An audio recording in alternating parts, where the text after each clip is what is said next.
Hey guys, Fan here again, and today I'm going to bring you guys a video tutorial on how to jungle techies.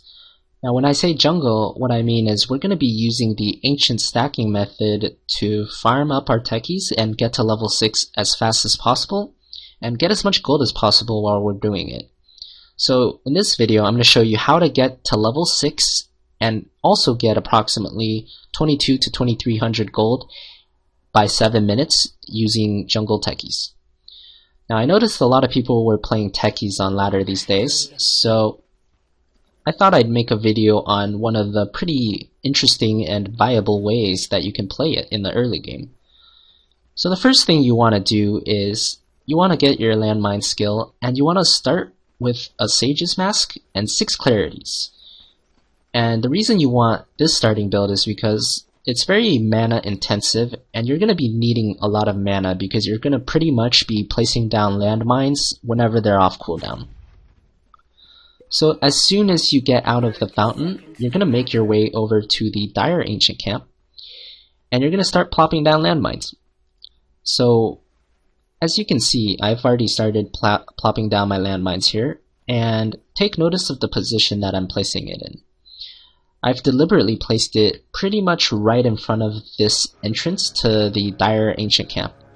And that's just because even if someone knows what you're doing, even if someone knows you're using the Ancient Camp to farm, there's really no way they can stop you if you place the mines right here, because this is the only way in, and it's completely covered by mines. The only other way someone could really stop you is if they drop the ward into the camp from the low ground here, but no one really does that in solo queue, and even in party queue, most of the time people won't do that. Okay, so as far as gameplay goes, what you're going to want to do is you're going to want to start plopping down your mines here, and what I like to do is I like to place them in a line formation. So as you can see, I have my mines right in front of this entrance here, and I'm placing them in a rough line formation. So each line is going to have 4 mines. As you can see, I already have my first line finished here with 4 lines. Now when the timer gets to 53, you're going to go ahead and start pulling the camp. And after you pull it, the camp should be stacked, and there should be 2 camps there. After you pull the camp, go back to placing down your landmines. So after your first line is done, make a second line pretty much right in front of it, as you can see here. Now realistically, you can probably place your mine anywhere in this box and it won't really matter, but I like to place them here just to block the entrance. The reason I place my mines in a line like this is to kind of spread out the damage and just make sure that each ancient creep is going to take most, if not full, damage from each mine. Now obviously, if you were playing against enemy heroes and you were trying to kill heroes, you would place your mines just in one location, so they would all detonate at once and the enemy hero would die instantly. But in this case, we're playing against creeps, and for this scenario, we really want the damage from each mine to be hitting most, if not all, of the ancients. So that's why I'm doing it in a line formation here. Okay, so I'm just gonna fast forward the clip a little bit here.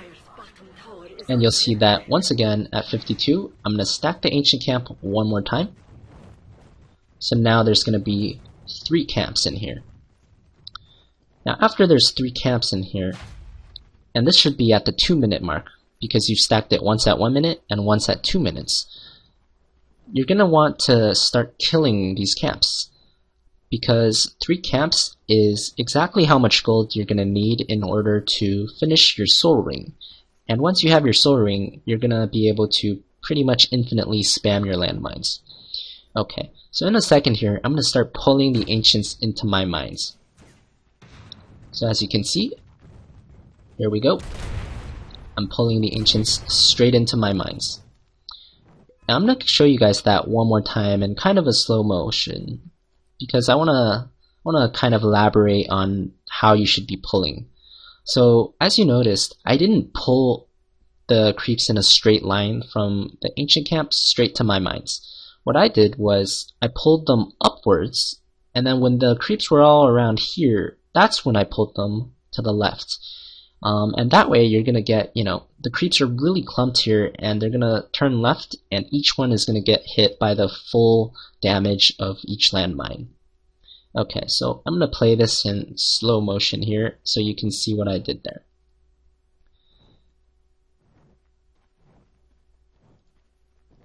I think I placed one more mine here before I do it. Okay, so here I go. Okay, so as you can see, right now I'm pulling the creeps up, and right when they're super clumped, that's when I turn left. And each creep gets hit by most, if not all, of the mines. So that's basically how you want to do it. And notice I'm always stacking, never missing a stack, and constantly placing down mines. You can also see that after that first stack clear, I managed to get my soul ring, which will enable me to pretty much infinitely lay down further landmines.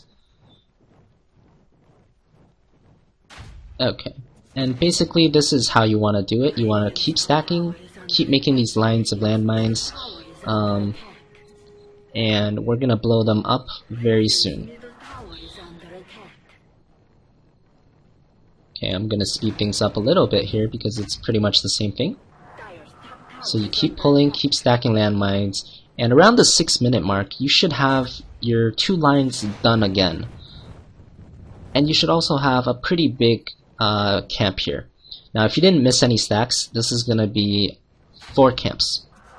So as you can see, I'm doing the same thing here. I'm making them all clump, and then I'm pulling them left into my mines. I didn't do it perfectly there, but you get the idea. As long as you get most of them hit with your mines, they're going to be really low, and worst case, you can just finish it off with your auto attacks or one more landmine like I'm doing here. So as you can see, I'm kind of just killing the last remaining ancient there. And at this point, I'm going to pause and show you the results. At this point, there's only one more ancient left, which you can pretty much, finish off with your next landmine and an auto attack. And you can see I'm basically 6. After this ancient dies, I'm going to be level 6, and I also have my soul ring and 16 to 1700 gold. After this dies, it should actually be 1800 gold. And basically, you just reached level 6 with 1700 gold and a soul ring in 7 minutes. By doing this type of jungle farming, and you manage to do it without taxing the jungle, without taxing any of your lanes, without feeding, and now you have access to your remote mines, and you can continue doing this, or you can go off to some other part of the map and start doing your remote mines and landmine traps.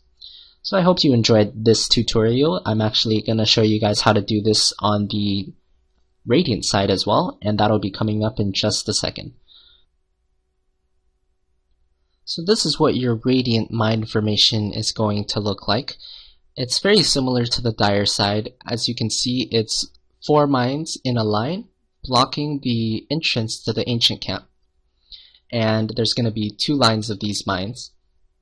And you're going to want to place them kind of far off to the right of the ancients, because you're going to be pulling this way downward, and you don't want them to accidentally run into these mines.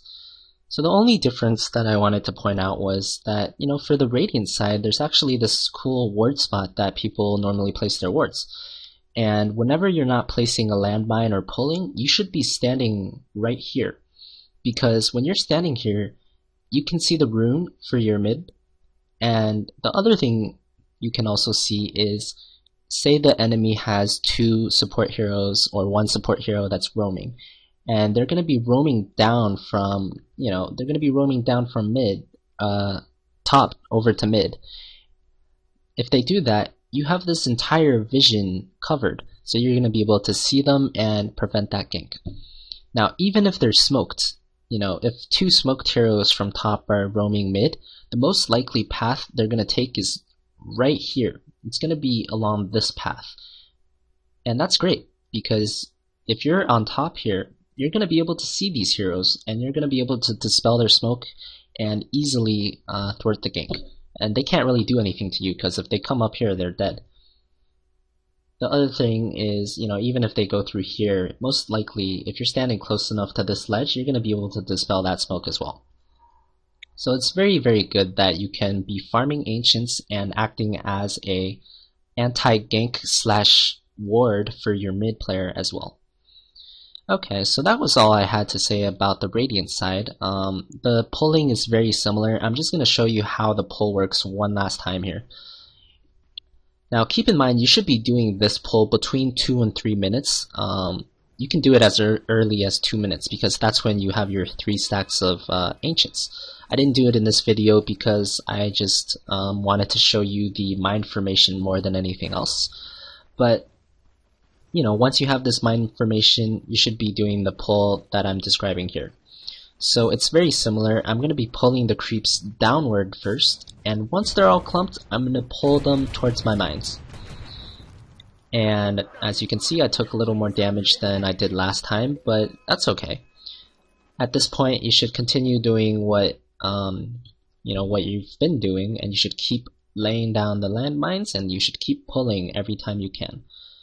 Notice that you have 726 gold, which is enough for your soul ring, and once you get that soul ring ferried over to you and maybe a pair of tangos as well, you're going to be able to infinitely spam your landmines. So the last thing I wanted to talk about was how to pull. So if you don't see a dragon camp in the stack, you want to be pulling this at 53, which means you click on one of the ancient minions at 52, and the aggro is going to spawn, it's going to hit at 53, and they're going to chase you. If there is a dragon minion, you want to be pulling 1 second earlier. And what that means is you want to be pulling at 52. So if there's a dragon in this camp, you want to be clicking one of the minions at 51, and the missile is going to hit at 52, and they're going to start chasing you at 52. So that's the basics about how you can really efficiently pull and not miss a camp. And other than that, I hope you enjoyed this video. If you did, please make sure to like the video and subscribe to the channel. I'm going to be coming up with a lot of new videos, and they're mostly going to be focused on cool tips, cool guides, and cool tutorials. And all of these are going to be focused on how to make you a better player and how to help you get on the Dota leaderboards. So thanks for watching, guys. Until next time.